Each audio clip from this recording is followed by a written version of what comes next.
thanks very much, Dr. Lordsman. I want to thank you for that kind introduction.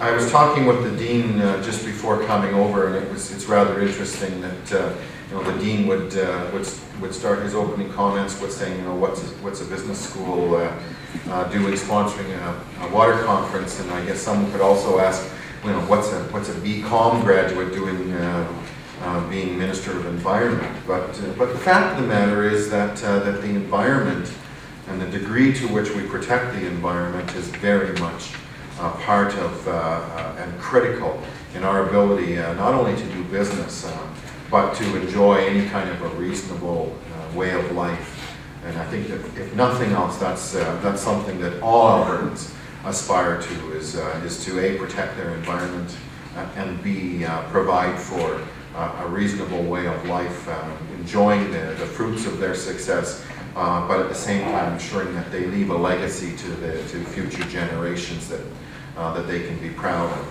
And so that's really what I end up doing as Minister of the Environment. And today I want to talk just a little bit about what we do in the Ministry of Environment, and specifically what we do with respect to water. One of the nice things about being a minister is that you have people that take a great deal of time preparing speech modules.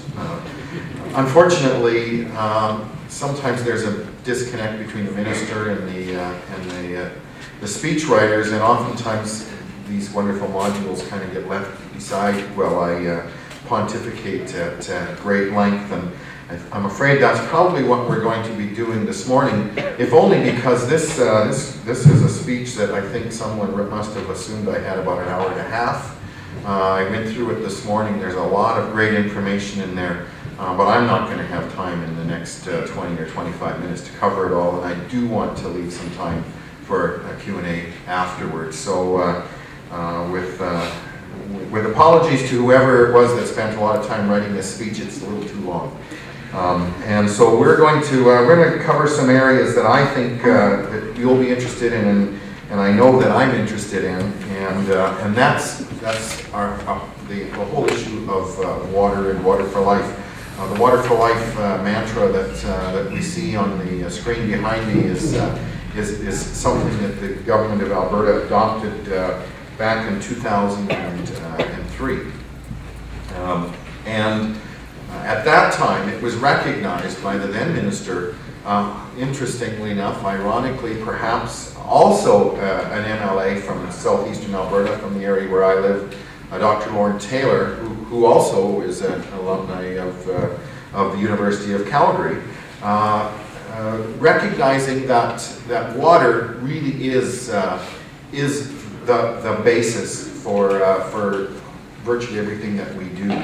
Not only in Alberta, but throughout the world. And I'm not sure exactly where the phrase water for life came from, but Alberta was recognized at that time as being a world leader in putting together strategies related to how we manage water on a go-forward basis. So we introduced the Water for Life strategy in 2003. In 2008, we asked the Alberta Water Council to have a look at that strategy and ensure that given all of the changes that had taken place in that relatively short period of time, population boom, economic pressures that were being added on dramatically, and probably the most dramatic change that affected us in this part of the world was there was a moratorium that was placed on additional water licenses in the South Saskatchewan River Basin.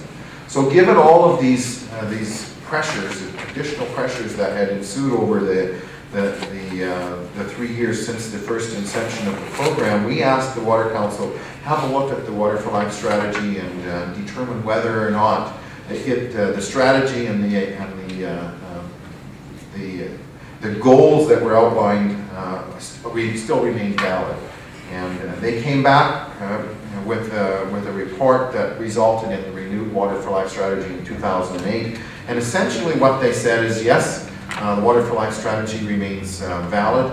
There is a need for government to speed up the process, to implement the program with maybe an enhanced degree of effort, and what that then resulted in is the most recent release that we have from the Alberta Environment Government of Alberta, which is the Water for Life Action Plan. And the Water for Life Action Plan actually puts a timeline on how we are going to implement the various strategies that are within the Water for Life policy. The Water for Life strategy document, the action plan, are both available on our website, and I would encourage you to have a look at the Alberta Environment website, and you can see for yourself where we're going. The third area that we're having a great deal of emphasis on right now, and it's indirectly related to the Water for Life plan, and that is the issue of water allocation. It's come, frankly, to a head in this part of the world when we start dealing with issues like the moratorium that's on the South Saskatchewan.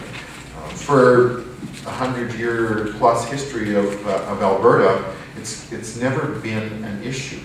The only issue that we had to deal with were the periodic disputes among various license holders that had water licenses due to priority. If you get into a drought situation, if you get into a runoff situation in the spring, there will be often disputes among the various water holders over who has the right to the water. And I'll give you a very real example that I've been dealing with in my own part of the world down in the extreme southeast of Alberta in the Medicine Hat area.